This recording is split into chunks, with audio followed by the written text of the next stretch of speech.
And we'll get started in just a second.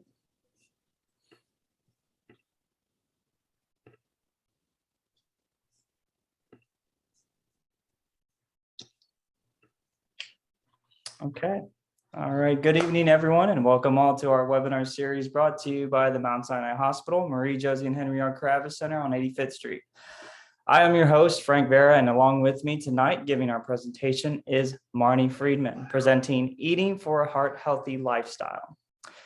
Marnie Friedman is a registered dietitian at the Kravis Center for Cardiovascular Health at Mount Sinai Heart. She has her bachelor's degree in psychology with a minor in health and wellness from Binghamton University, master's in nutrition from Hunter College, and she did a dietetic internship through the University of Houston. We're pleased to have her tonight present our webinar series. But before we begin, I'd like to remind everyone that if you have a question, please feel free to type it in the question box if you're able to, so that we can try and answer it during the time of the presentation. After tonight, there will be a survey with a couple of questions that we would appreciate if you took the time to fill out. Without further ado, Marnie, the room's all yours. Great, thank you, Frank. Thanks everyone for attending tonight. All right, so I'm going to just get my PowerPoint set up.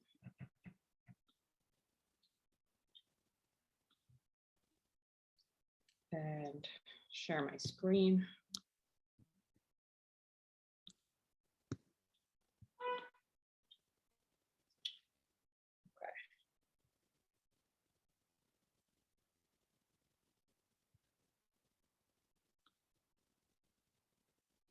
All right, so my presentation is titled Eating for a Heart-Healthy Lifestyle. And please feel free at any point if you want to chime in or have questions. I want this to be as, easygoing as possible. So first I'm going to start with our outline. So first we're going to go over why is eating a heart-healthy diet important. I'll then go into the recommendations of what a heart-healthy diet looks like. We'll talk about portion sizes, then we'll go into food labels. We'll briefly go into weight loss. And finally, we'll finish with some tips for success. So why is eating a well-balanced diet important? Well, to start off, right, eating right is important for a healthier and longer life. So we know that heart disease and stroke are the #1 and #5 killers for Americans. So by eating an overall healthy diet, we can reduce a majority of the controllable risk factors. And here on the right side, you'll see there are 6 controllable risk factors. And the first 4 that are bolded. So maintaining a healthy weight, maintaining healthy cholesterol levels, maintaining normal blood pressure, and maintaining normal blood glucose levels can all be controlled by a diet. Of course, there's physical inactivity as well, which if you're exercising or in cardiac rehab, that's where that would come into play. And finally, the use of and exposure to tobacco products would be another one of the controllable risk factors, obviously not diet related. So I think it's important just to get started, right? A lot of times it's overwhelming, but we just need to start somewhere. And by reducing our controllable risk factors, the things that we can change, it can help to prevent a heart attack or stroke in the future. It can also help you to reach and maintain a healthy weight. So like I mentioned, we just have to get started. We need to adopt better dietary habits and choose a varied combination of healthy foods. And we also want to make sure that we're consuming the right amount of proper foods. So what are those recommendations? Well, we want to make sure that our diet is rich in fruits and vegetables. So whatever fruits and vegetables that you like, obviously some are going to be better than others. And if there are other comorbidities, we may want to choose, such as diabetes, we may want to choose certain fruits and certain vegetables more frequently than others. But in general, we want to choose a diet that is rich in fruits and vegetables. We want to choose whole grains and high fiber. So what does that look like? That's things like barley, brown rice, buckwheat, bulgur, millet, oatmeal, popcorn, whole wheat breads, whole wheat pastas, and some whole wheat crackers as well. We want to choose oily fishes. So these are things such as salmon, mackerel, trout, and so on. We want to choose lean sources of protein. So that's things like chicken, fish, turkey, and preferably those will be without the skin and not fried. So grilled or baked would be the best way to eat the protein sources. We want to choose low fat or fat-free dairies. So that goes for things like milks, cheeses, yogurts, etc. So we want to look for skim or 1% as much as we can. We want to reduce the added sugar in the diet. So that's things like cookies, cakes, pastries,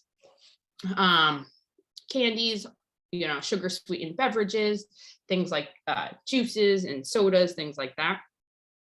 And we want to avoid salt as much as possible. So salt isn't just table salt, but it's also things like canned and processed foods. So for example, sometimes people will tell me that they eat a frozen meal, and they think it's a healthy option, but actually there's a ton of preservatives and salts that are added to these meals to make them last longer. So that's something that we should be mindful of as well. And finally, if you're going to drink alcohol, you should do so in moderation. So technically, what the recommendation is one serving a day for women and 2 servings a day for men. So what does 1 serving equate to? So 1 serving would be about 12 ounces of beer, 5 ounces of wine, or 1.5 ounces of distilled spirits. So as you can see, sometimes, you can think you're drinking 1 glass of wine, but it's actually 8 ounces, double what's recommended. So that's something that's just important to be mindful of as well. To go on, we want to make sure that we limit added sugar to no more than half of the daily discretionary calories per day. So again, like I mentioned earlier, that's things like cookies, cakes, pastries, granola bars, cereals, and you'll always be able to see on the food label if something has added sugar. So just become familiar with reading food labels and you'll be able to see when there is added sugar. We want to limit saturated fat to less than 7% and trans fat to less than 1% of your daily caloric intake. So saturated fat can be found in things like butter, cake, pastries, sausage, bacon, cured meats, and trans fat can be found in baked goods, shortening, fried foods, non-dairy coffee creamers, stick margarines, and so on. We also want to make sure that you're limiting the cholesterol intake to about less than 300 milligrams a day. So cholesterol can be found in full fat dairy products, processed meats, fried foods, shellfish, eggs, pastries, so on. And we want to limit sodium intake to less than 1,500 milligrams per day. Some people may, if their doctor says they can do a little bit more, some may need to restrict a little bit less. But in general, 1,500 milligrams is equal to 1 teaspoon of salt. So as you can see, that's for the entire day. That's really not that much salt. And a lot of times we're just adding salt without really thinking how much we're putting in our foods. Some more recommendations. So we want to choose fresh or frozen fruits and vegetables instead of canned. So a lot of times in the canning process, they're going to add the preservatives such as salt, which is going to, help things last longer, but also add sodium to your diet. And they're also going to add different sugars sometimes. So I think it's important, fresh or frozen are both equally as good, but avoiding the canned fruits if you can. Choosing whole grain products. So those are things such as whole grain products, beans, fruits, and vegetables to increase our fiber intake. You also want to just make sure you get familiar with reading food labels. So again, if something has a whole grain on it, it'll say whole in the ingredient list. So just get familiar with looking at the labels and understanding what we're looking for. Choosing liquid vegetable oils instead of solid fats. So that's things like olive oil instead of a solid butter. You want to grill, bake, or broil fish, meat, and poultry instead of frying things. And we want to choose the whole fruit and vegetable instead of juices. So when we actually juice something, it takes out all of the fiber, which is a lot of the benefit of the fruits and vegetables. So I'd rather see you eating a fruit or a vegetable rather than juicing it and taking out that fiber.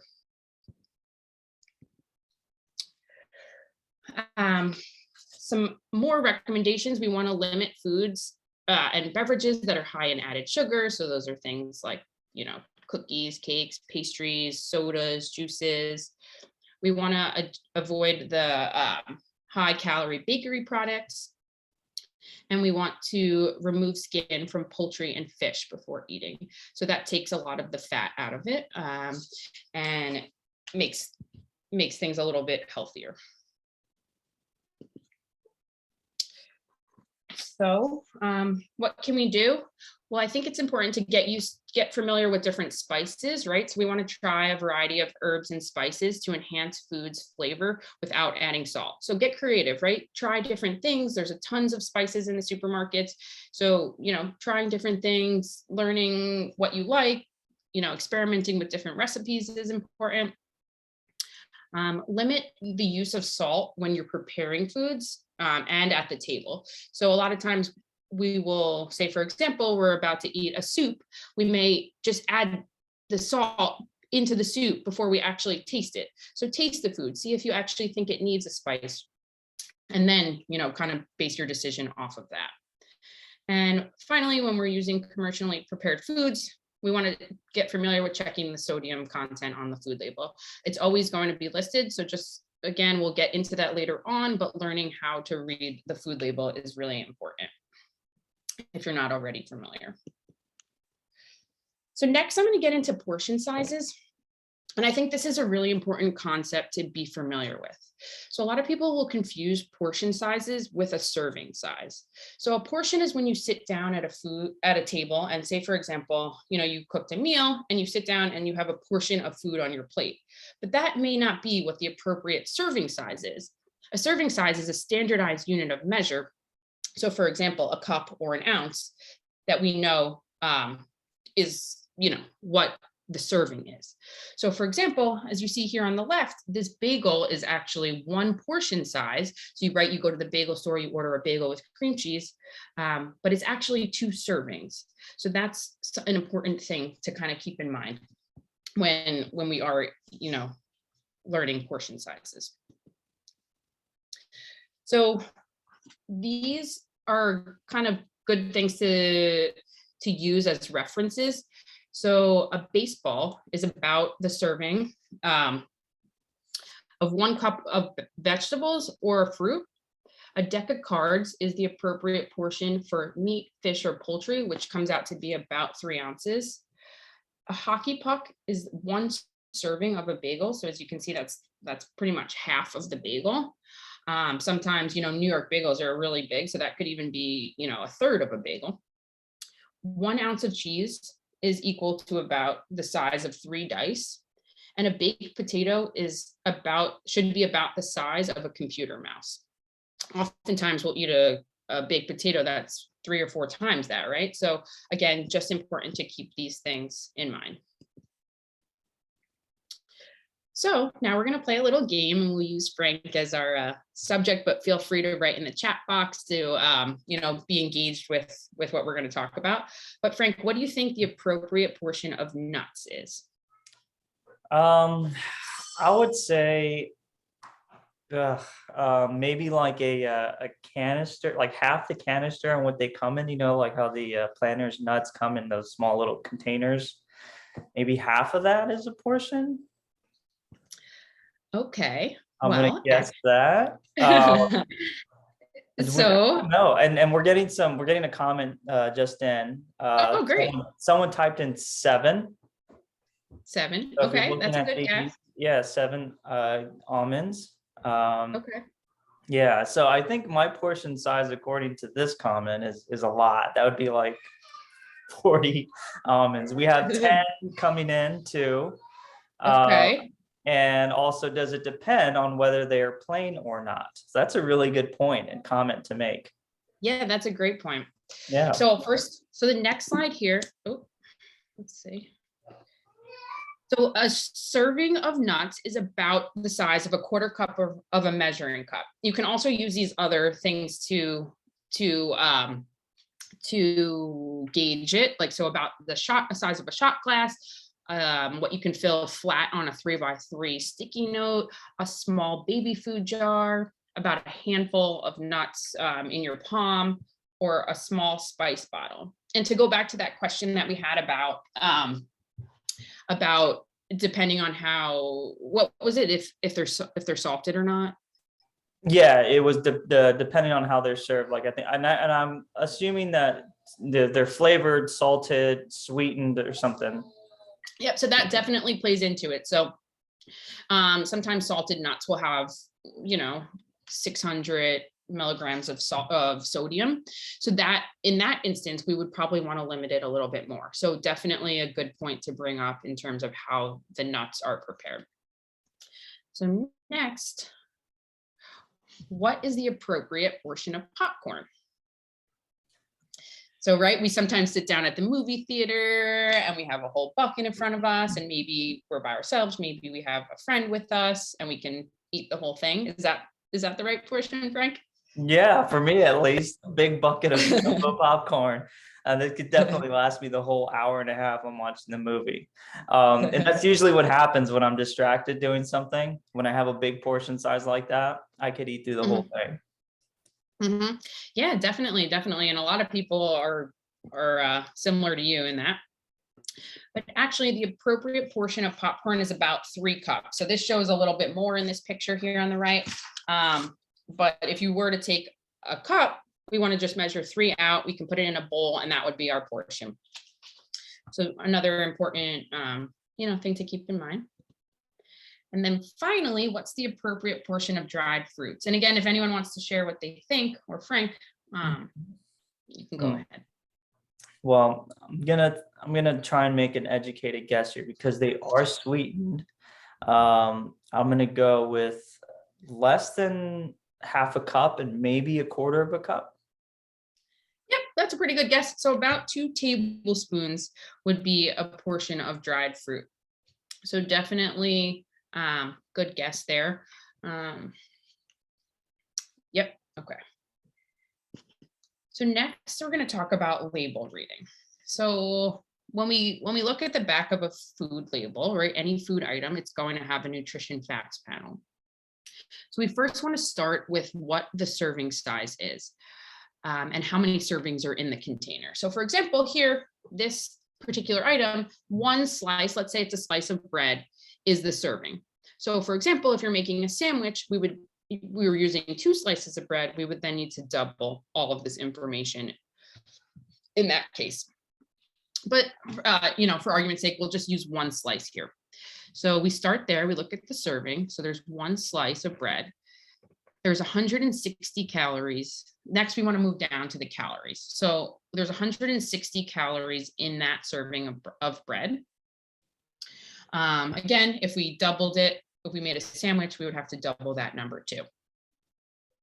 We want to make sure that we're aware of these things in blue here. So we want to limit those nutrients. So that's the total fat, the saturated fat, the trans fat. Those are the things we spoke about earlier, cholesterol, and sodium. So for a heart healthy diet, those are sort of the big things that we want to make sure that we're mindful of and that we're limiting.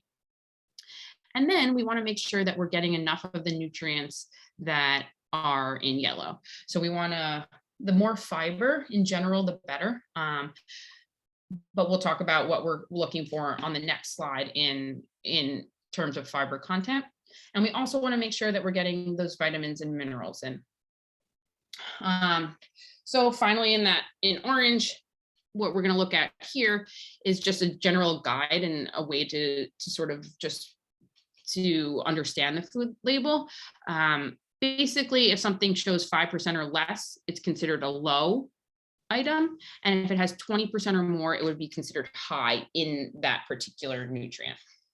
Marnie, we have a question that came in regards to ingredients. Yeah, of course. And the question reads or asks, what is sugar alcohol versus just added sugar? Yep. So sugar alcohols are processed. where sugar is just added, like, just table sugar, where alcohols are prepared like in a laboratory. They're similar, but they're not going to provide as many calories as regular sugar. And then for someone with diabetes, if that's your concern, they're not going to raise your blood sugar as much as a regular sugar would. Does that Okay. answer? Yeah, and I think this for more, for me, I guess, would these be, um, would they be those simple sugars, complex sugars? Well, I mean, or am I even So thinking? sugar alcohol. Oh yeah. So sugar alcohols are anything that end with the OL on the food label. So like erythritol would be an example. So those are what you would be looking out for. Whereas like a table sugar would be one of the added simple sugars that would be on the food label. I see. Thank you. Okay. So this next slide here is going to kind of go over what we're looking for in a nutrition label. And I put an example here on the right side of a food label and how we can read it. So for in general, what we're looking for is a snack that has about 100 to 200 calories. So you can see on the right here, this is Smart Pop or Skinny Pop popcorn. So this one has 150 calories, right? So that fills that criteria. Then we want to look at the saturated fat content. So we're looking for 1.5 grams or less. So here you can see this has 1 gram. That satisfies that criteria. For sodium, we're looking for something that's 140 milligrams per serving or less. So you can see over here, this popcorn has 75 milligrams. Again, it fills that criteria. For carbohydrates, we're looking for about 15 to 20 grams. Over here, this has 15 grams, fills that criteria. We're looking for less than 8 grams of sugar. Over here, this has 0 grams, perfect. And then finally, over 3 grams of fiber, and this has 3 grams. So this Skinny Pop would be a perfect example of a healthy snack that we can, incorporate. So Marnie, there's another question that came in regards to sugar. This is kind of, I guess, touches base on the slide you're in and the one before, but the question reads, I thought all carb was sugar. That label only had 1 gram of sugar and 15 grams of carbs. Perhaps maybe you can talk about the difference or what's actually being done there. Yeah, definitely. So there are 3 types of carbohydrates. So there's starches, there's sugar, and there's fiber. So some carbohydrates occur naturally in food, like the starches that are in rice or corn, or the sugars that are in fruit and milk. But then refined carbohydrates, those are foods with high amounts of simple sugars, can raise triglycerides, and high triglyceride levels are associated with coronary heart disease. So in general, there's those 3 types of carbohydrates. All of those add to the total carb, but then they're broken down typically on the food label. Wonderful. Thank you. Okay. So next we'll talk a little bit about weight loss. So I think it's important that you talk to your healthcare provider, whether that's, your doctor, your dietitian, your exercise physiologist, about making a plan together. I think it's important, that you're working with someone that knows really what they're talking about, so that you do this in a safe way, because there are a lot of people out there that will, give these fad diets or talk to you about, these extreme weight loss. And that's not a safe way to do things. And weight loss is a lifelong journey. So I think it's important to keep that in mind when weight loss is part of your plan.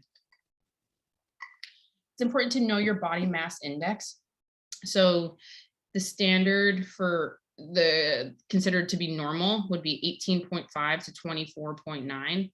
Anything from 30 to 34.9 would be considered, anything from 25 to 29.9 would be considered overweight, and anything over 30 would be considered in the obese category.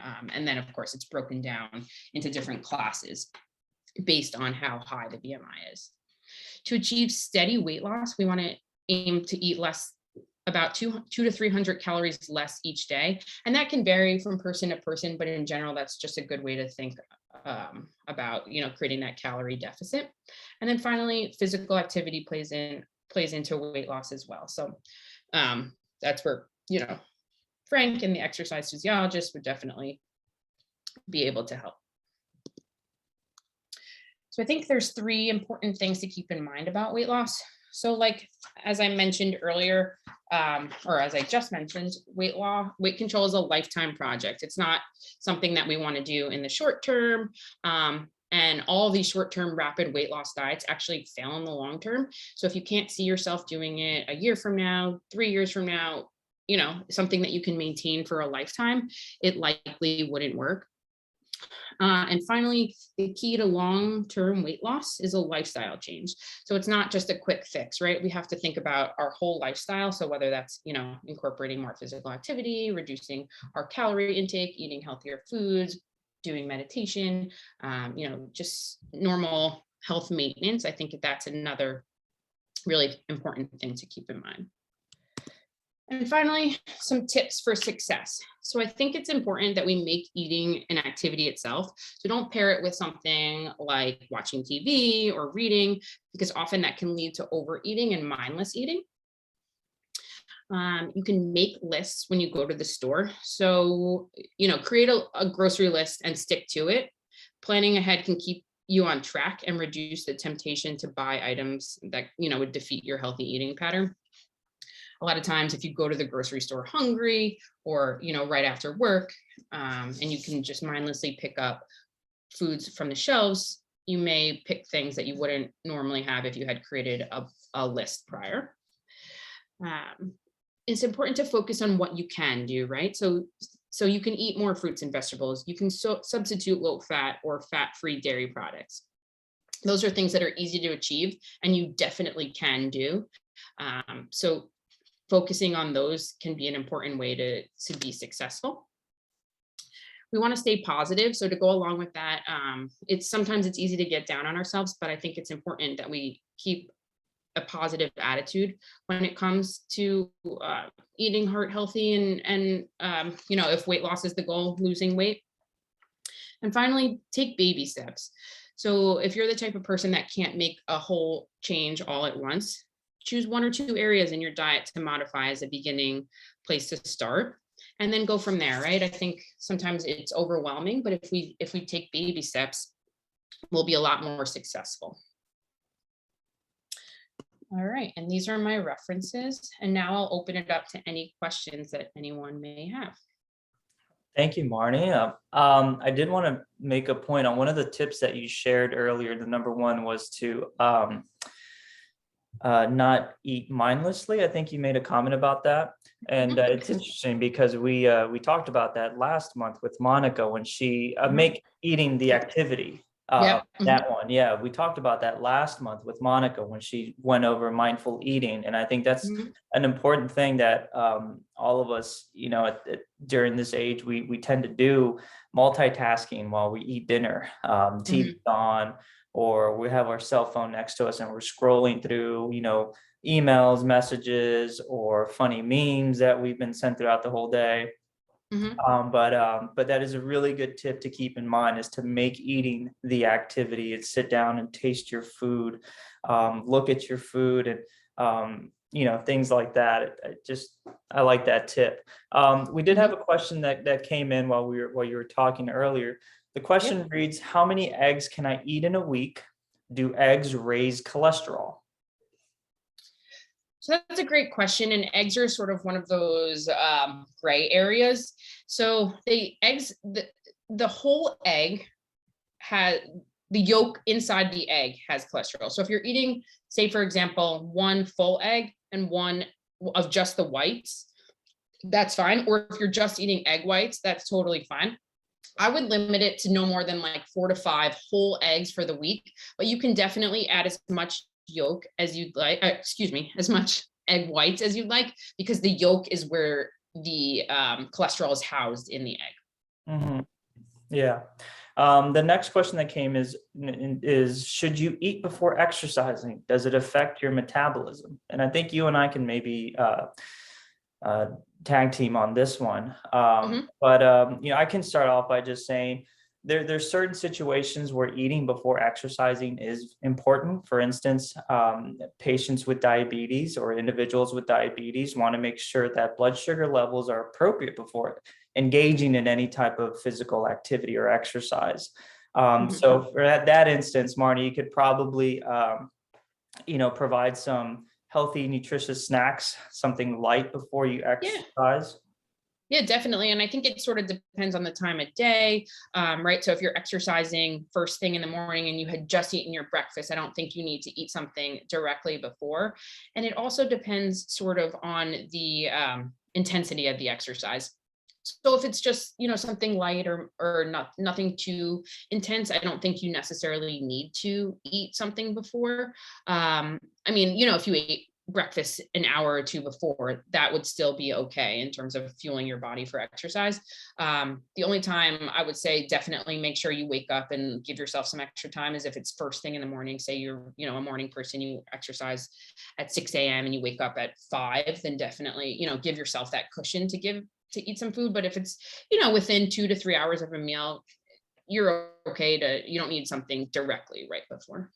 Yeah, and another reason too, for let's say for someone who doesn't have diabetes, you don't want to eat something too heavy either, because Mhm. our body distributes blood to our gut where we make most of the digestion when we're eating. And if you engage in a vigorous exercise or even moderate sometimes, you don't want all that blood, you know, just in your gut. You want to be able to supply your muscles with the adequate blood supply and oxygen that is needed. So you just want to be careful with what you eat. Don't eat anything heavy. Don't eat anything acidic that could Mhm. actually aggravate, your stomach and cause you to burp a lot or have some acid reflux during your exercise.